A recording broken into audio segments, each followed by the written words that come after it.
Rebonjour à tout le monde. Nous sommes très heureux de pouvoir nous retrouver et c'est une joie particulière pour moi déjà d'être ici à Toulouse avec nos frères et sœurs pour partager ces sabbats ensemble et aussi avec tout le monde qui se trouve dans les réseaux sociaux.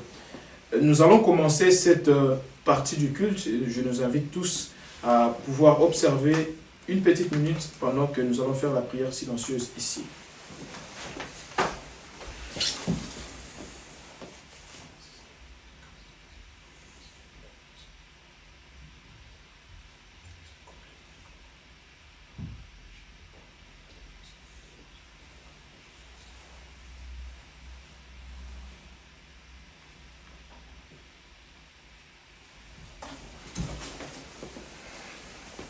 Bien, le sabbat est un jour de joie et jour de fête, comme nous l'avons toujours dit. Et pour exprimer notre joie en ces sabbats, nous allons tous prendre nos recueils, pour ceux qui le peuvent, et pour les autres, nous allons suivre. On va nous lancer la chanson numéro 1, le cantique numéro 1.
Ces cantiques que nous venons tous de chanter avec joie, nous allons tous lire le verset introductif. Je vous prie de pouvoir suivre avec nous. Nous serons dans le livre d'Exode, au chapitre 12, verset 37 et le verset 41. Je répète, Exode chapitre 12, verset 37 et 41. On nous dit ce qui suit. Les enfants d'Israël partirent de Ramsès pour Sukkot au nombre d'environ 6000 hommes de pied, sans les enfants. Et au bout de 430 ans, le jour même, toutes les armées de l'Éternel sortirent du pays d'Égypte. Amen. Nous allons tous nous humilier pour prier.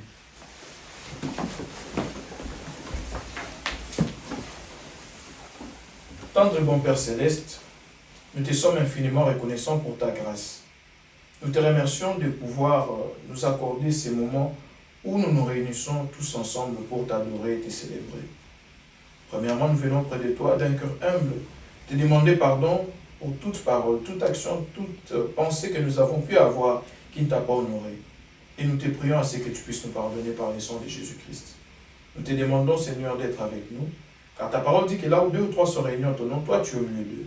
Et nous savons que ta présence va nous honorer et que nous sortirons de ces lieux remplis de bénédictions. Que toi seul puisses être avec l'orateur qui va parler, que tu puisses oindre d'huile sa bouche, afin que tout ce qu'il va dire ne puisse venir que de toi seul. À nous aussi qui allons écouter, que tu puisses disposer nos cœurs, afin que nous puissions non seulement écouter ces paroles, mais qu'elles puissent avoir des paroles transformatrices, afin que nous puissions être à l'image de Jésus-Christ. Sois avec chacun d'entre nous, tu connais nos difficultés, tu connais nos problèmes. Bénis tous tes enfants à travers le monde entier qui te célèbrent en ces jours, et aide-nous à soutenir notre foi jusqu'à ce que tu reviennes. C'est notre prière au nom de Jésus-Christ. Amen. Amen. Amen.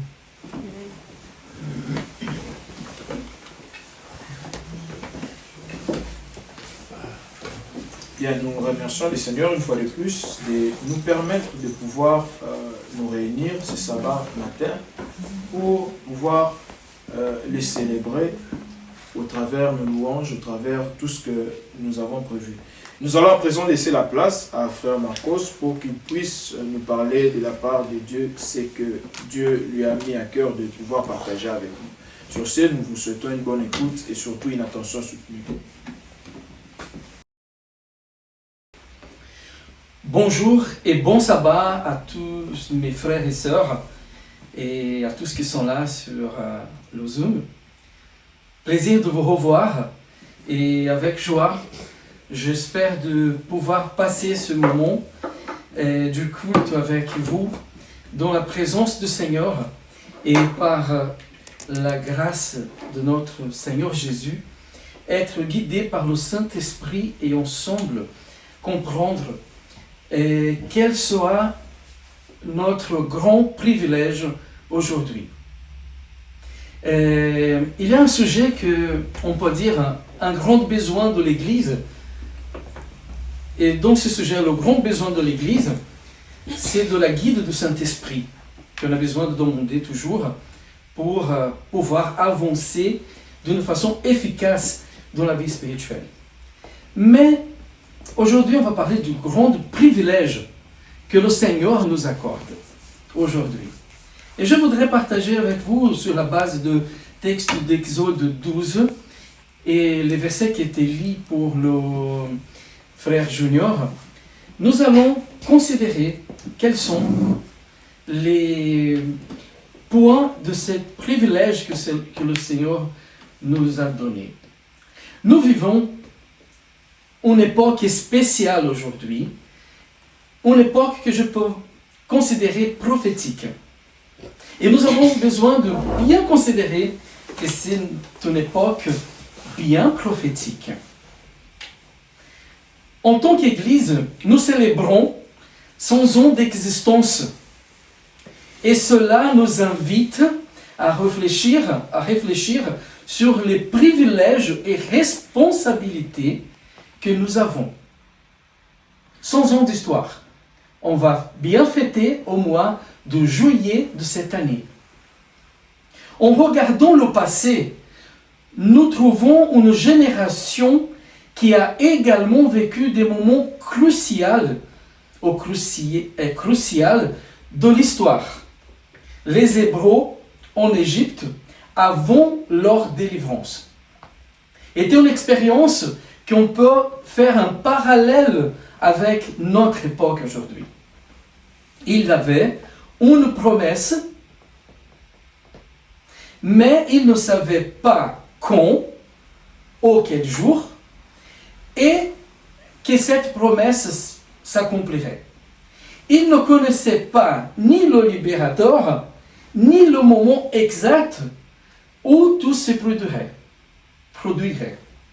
Pourtant, Dieu avait révélé à Abraham que sa descendance séjournerait dans un pays étranger pendant 400 ans, avant d'être libéré, comme c'est décrit dans la Genèse, le chapitre 15, 13 à 16. Ce temps s'est accompli, mais le peuple prisonnier de l'esclavage n'avait plus d'espoir. Nous avons beaucoup à apprendre de l'expérience des Hébreux dans cette période, car nous aussi vivons dans un temps d'attente, espérons la plus grande promesse, le retour de Christ et la fin du mal. Alors, le point premier de notre culte aujourd'hui, on parlera du grand privilège de la génération de Moïse. Ok? On va revenir au passé. La génération de Moïse a été choisie pour être témoin de la délivrance et vivre des moments qui ont marqué l'histoire, soit du peuple hébreu, des Égyptiens, et je peux dire aussi l'histoire de l'humanité. Même au milieu de l'incrédulité et de la souffrance, ceux qui ont cru, ont vu la gloire de Dieu se manifester de manière extraordinaire. Nous connaissons bien l'histoire, tout ce qui s'est passé dans l'Égypte.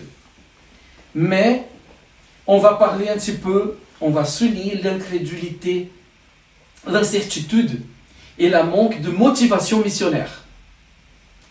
On peut parler de ça? L'incertitude des Hébreux et le manque de motivation missionnaire. Oh, ils n'avaient pas besoin d'être missionnaires à cette époque-là. Peut-être que oui ou peut-être que non. Ils avaient besoin d'être missionnaires ou pas? Je crois que oui. Parce qu'ils avaient une promesse, ils avaient un évangile dans leur possession. Ok, alors, je disais comme introduction que l'époque que nous vivons aujourd'hui, c'est une époque prophétique et très spéciale pour nous en tant que peuple. Déjà qu'on est arrivé au centenaire du mouvement de réforme. Et cette époque, le Seigneur nous a accordé le privilège de pouvoir vivre ce moment de l'histoire de notre Église. Et aussi, pourquoi pas, dire aussi que nous vivons dans un moment spécial dans l'histoire du monde. Pour faire un parallèle de notre temps, on va parler aussi de l'expérience du peuple d'Israël au temps de l'Égypte, quand Dieu, après la promesse qu'il a faite à Abraham dans la Genèse 15, 13 à 16, là le Seigneur a promis à Abraham que sa descendance devrait être des pèlerins, ou avoir un pèlerinage pendant 400 ans. Et cette époque n'était pas mentionnée le jour et l'heure de sa libération.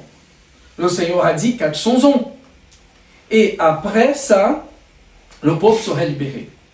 L'expérience que le peuple d'Israël a vécue dans cette période trace bien un parallèle avec notre époque. Et on va parler maintenant du privilège que les Hébreux ont vécu dans la génération de Moïse. La génération de Moïse était choisie exactement pour être témoin de la délivrance de cet esclavage. Ce moment-là, il a marqué d'une façon impactante la vie des Hébreux et aussi des Égyptiens. Mais on peut ajouter qu'encore on a l'impact sur toute l'histoire humaine. Même au milieu de l'incrédulité et de la souffrance, ceux qui ont cru ont vu la gloire de Dieu se manifester d'une manière extraordinaire à ce moment-là. Mais l'incertitude du temps et le manque de motivation missionnaire marquaient aussi cette période. Je vous appelle à faire une considération.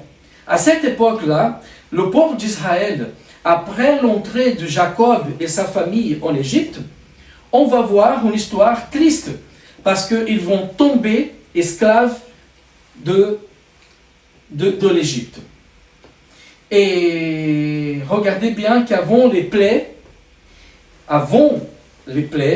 il était difficile pour les Hébreux de parler de la promesse de Dieu, de parler de la libération. Même aux autres nations, ils ne parlaient pas entre eux facilement, et pour parler aux autres qu'il avait la promesse d'une terre bénie était difficile. Qui aurait cru un peuple opprimé et réduit en esclave? Il pouvait prêcher, notre Dieu est supérieur, notre Dieu est grand, mais qui va croire? Mais à mesure que Dieu commençait à agir et à faire voir son pouvoir, la foi s'est réveillée. Mais avant que la foi se réveille, je voudrais faire aussi rappeler un autre moment. Comment était possible dans cette incertitude et dans l'esclavage, dans la souffrance, avoir des personnes qui encore ont soutenu ce message et ont vécu par la foi, prêchant parmi le peuple exactement la promesse. Ils ont essayé de confirmer la promesse, malgré le vécu difficile. À chaque plaie que Dieu a envoyée sur l'Égypte, les Hébreux comprenaient que cela valait la peine de faire confiance à sa promesse.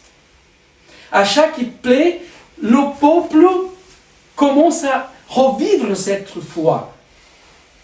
Et je crois que pour Moïse, était un encouragement essentiel, et pour ceux qui l'accompagnaient dans cette foi, était aussi une expérience extraordinaire. Cela a fait une différence dans la vie des familles comme celle de Moïse, de Josué et de Caleb, qui sont restés fidèles et ont pu vivre la délivrance d'une manière intense. Ça a été réellement quelque chose d'incroyable. Le danger de l'incrédulité et l'attachement aussi dans l'Égypte était un point qui a marqué cet épisode aussi.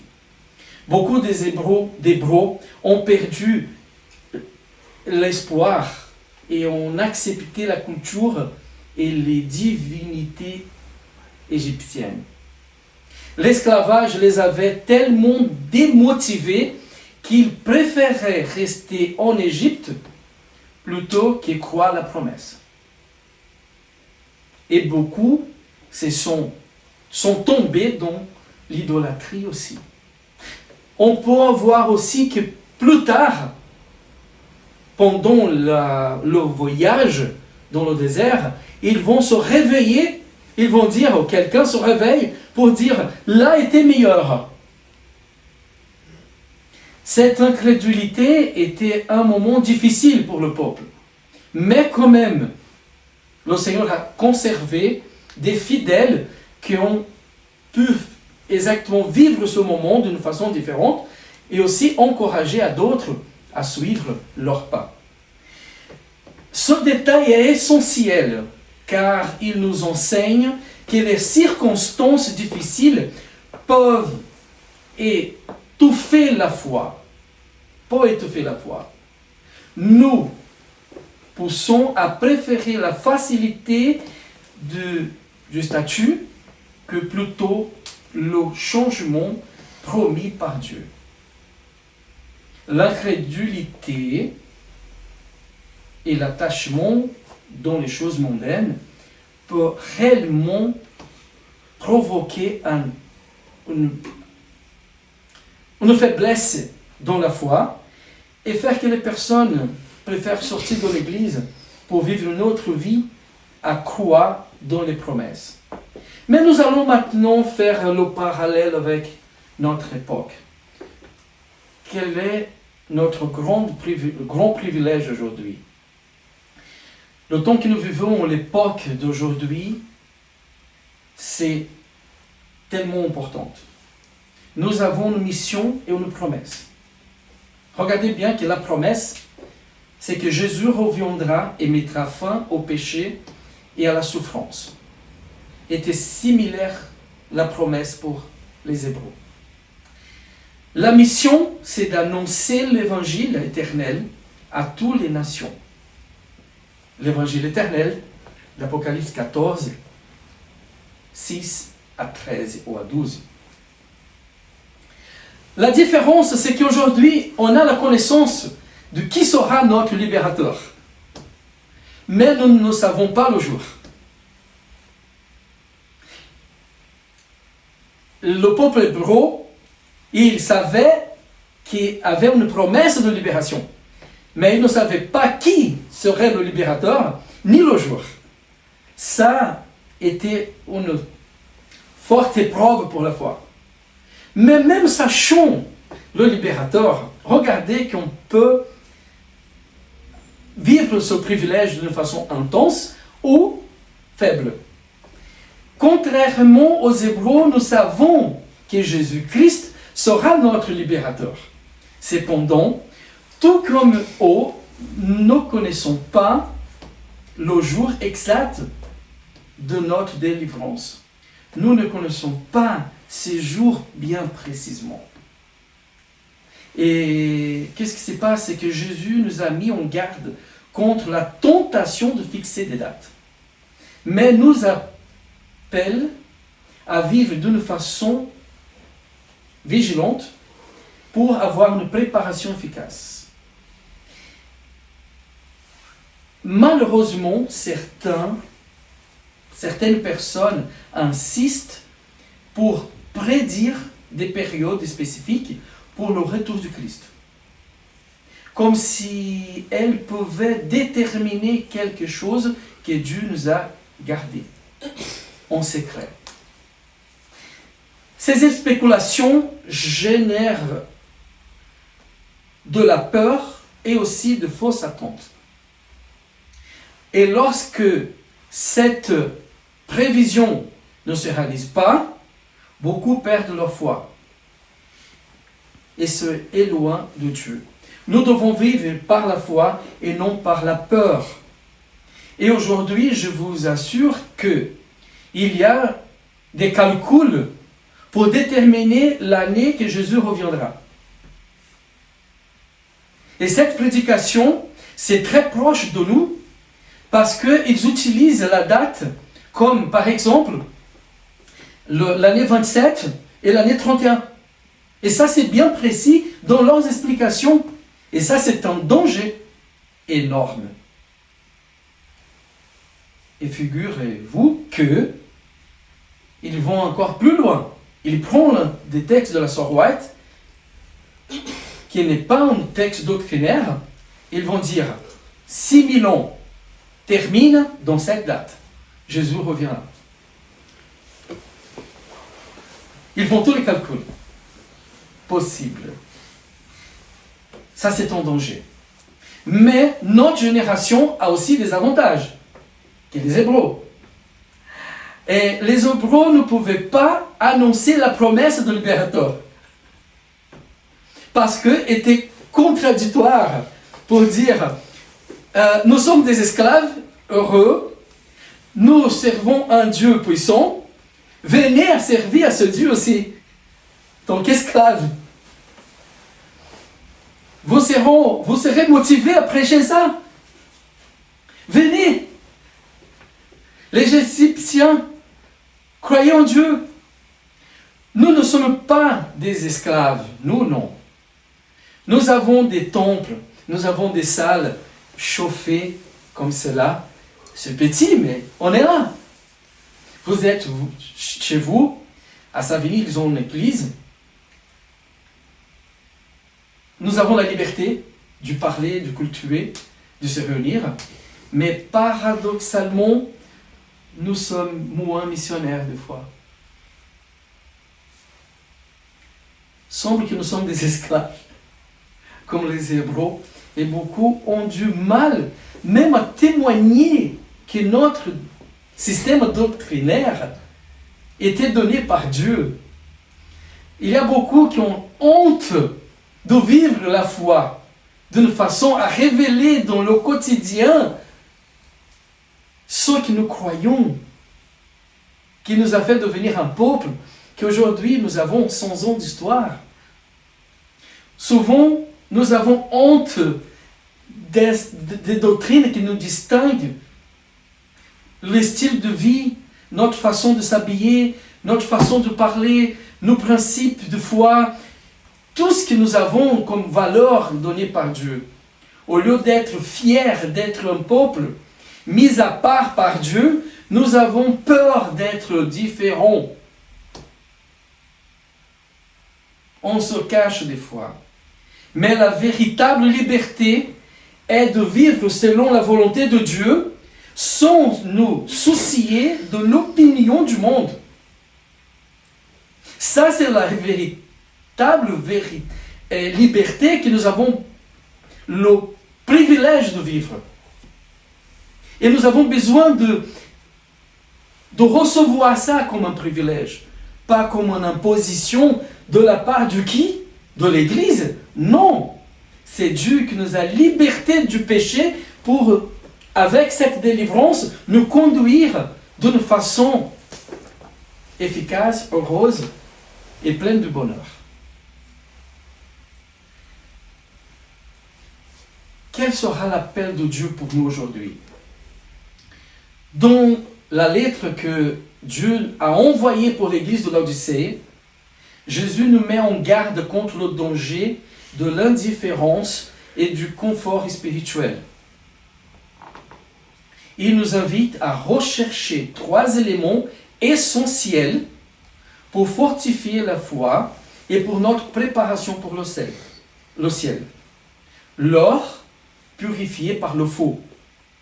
Une foi et un amour authentique que n'a pas d'honte de vivre, d'être différent.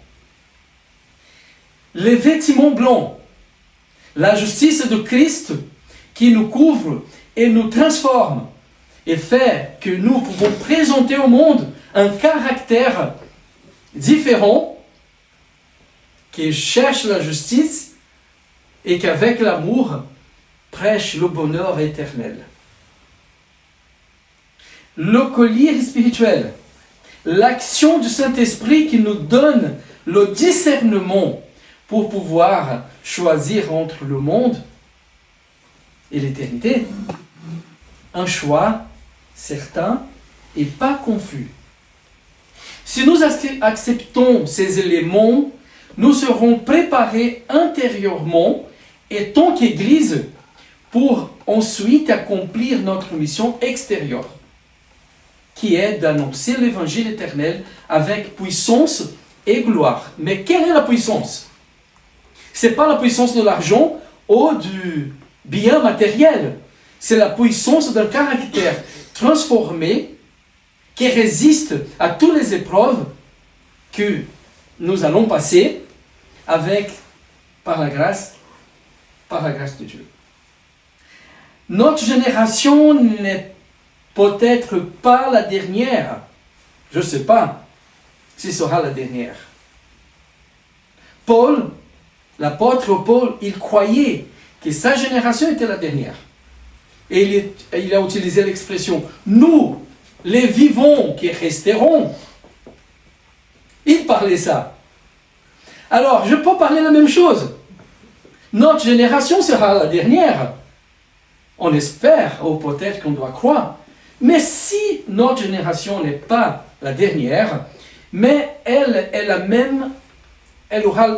même mission. Préparer un peuple pour le grand jour du retour du Christ. Si nous serons la dernière ou pas, on a cette mission.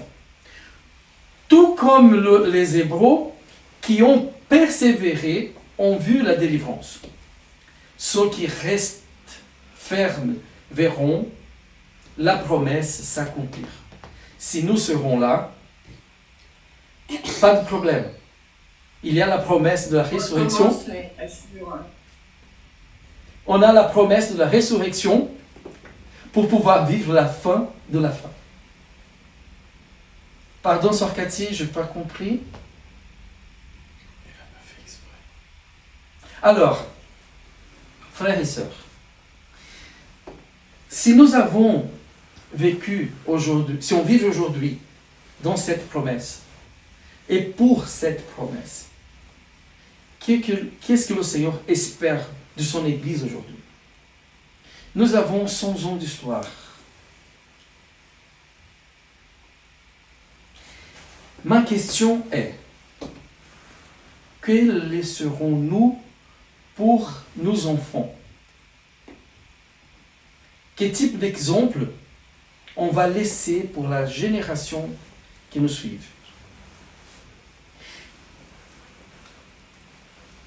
On va préparer une église qui va résister aux tempêtes doctrinaires actuelles, ou on va laisser tomber le drapeau de la vérité?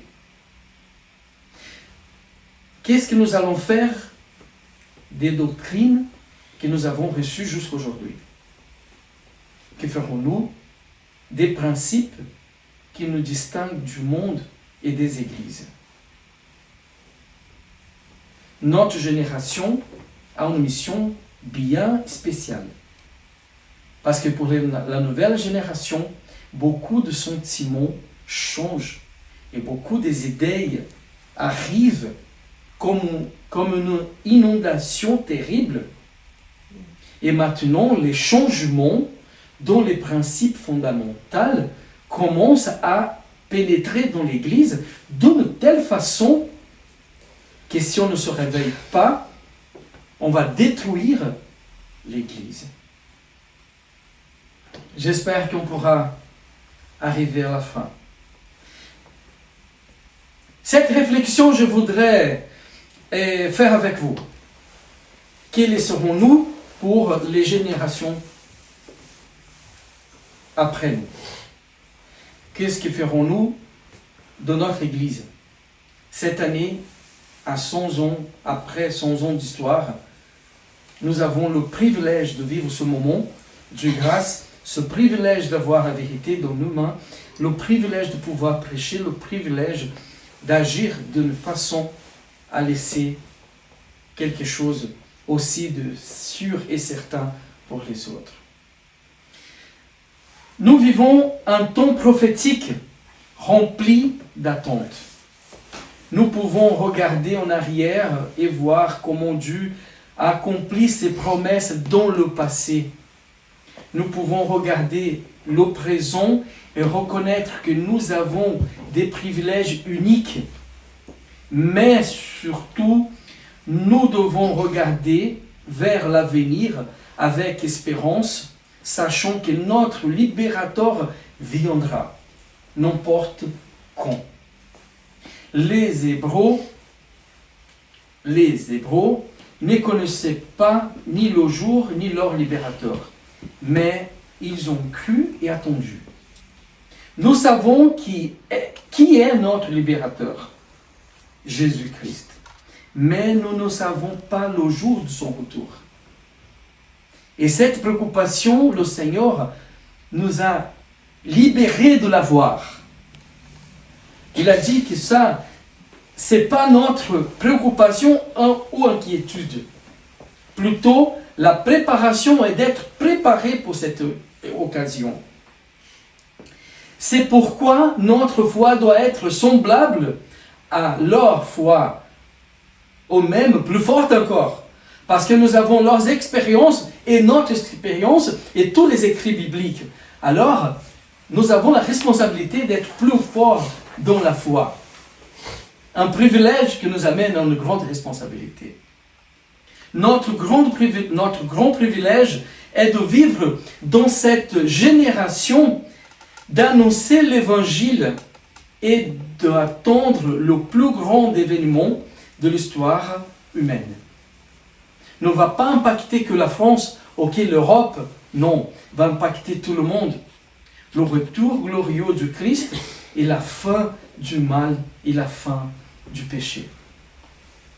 En Apocalypse, on va trouver que dans cette promesse et dans cette attente, on a une terre beaucoup plus intéressante que la Canaan terrestre.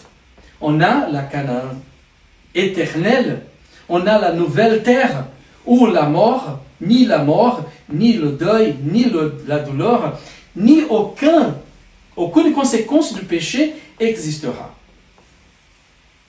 Et nous sommes motivés par ces promesses à vivre d'une façon intense la foi et prêcher cette foi avec notre enthousiasme et aussi avec notre vie dans la pratique. Nous préparons ici pour donner suite d'une vie transformée éternellement. Que nous soyons trouvés fidèles et prêts pour ce grand jour qui sera inoubliable, qui sera intense pour tous qui vivront le retour du Christ. Mais dans l'intensité du bonheur pour ceux qui étaient préparés, pour ceux qui crurent et qui est resté fidèle. Que le Seigneur nous bénisse. C'est mon désir et ma prière pour moi, pour ma famille, pour vous et pour votre famille aussi. Amen. Amen.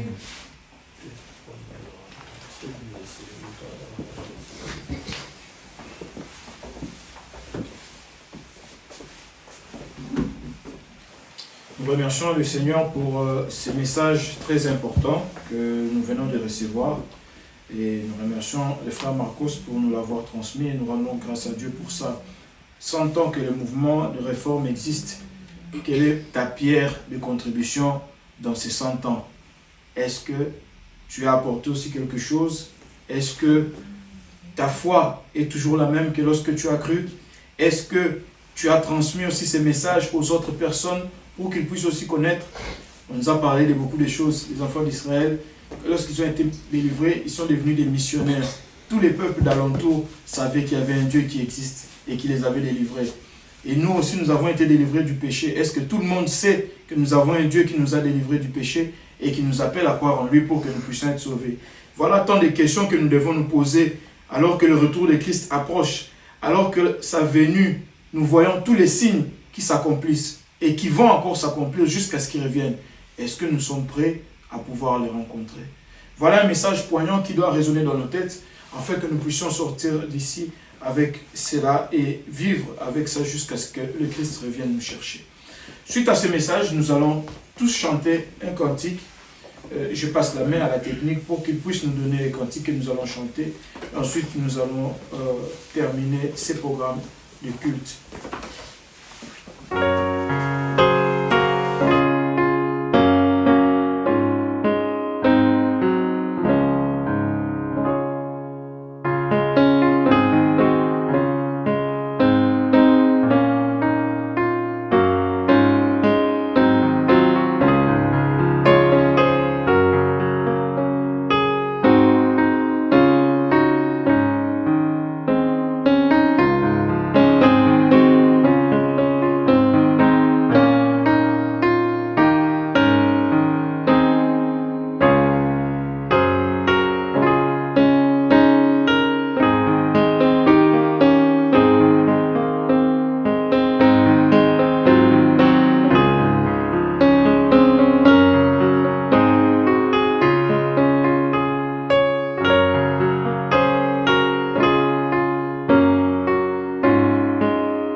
Désolé, quelques problèmes de technique, mais nous sommes arrivés à la fin. Nous allons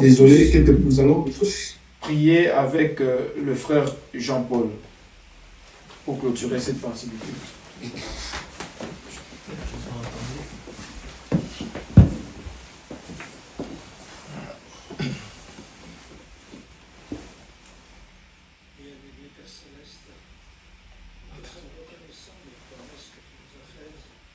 Des prophéties que nous connaissons et de l'urgence des temps que nous vivons. Aide-nous à être prêts pour le jour où tu reviendras. Prépare-nous des cœurs dociles et que nous ne manquons pas de foi devant les difficultés qui peuvent nous assaillir. Père Céleste, nous te prions pour ton Église, pour toutes les années que tu lui as données et qu'elle ne dérive pas, mais qu'elle garde toujours la foi dans tout ce que nous avons pu apprendre. Et pardonne aussi tout ce qui a été mal à tes yeux. Père Céleste, il y a eu beaucoup de négligence, beaucoup d'occasions manquées. Et nous te prions pour tous ceux qui ont pu, pour ces diverses raisons, quitter ton Église ou ne jamais y adhérer. Bénis nos familles respectives, aide chacun et que nous puissions racheter le temps. Nous te demandons ta bénédiction au nom de Jésus. Amen. Amen.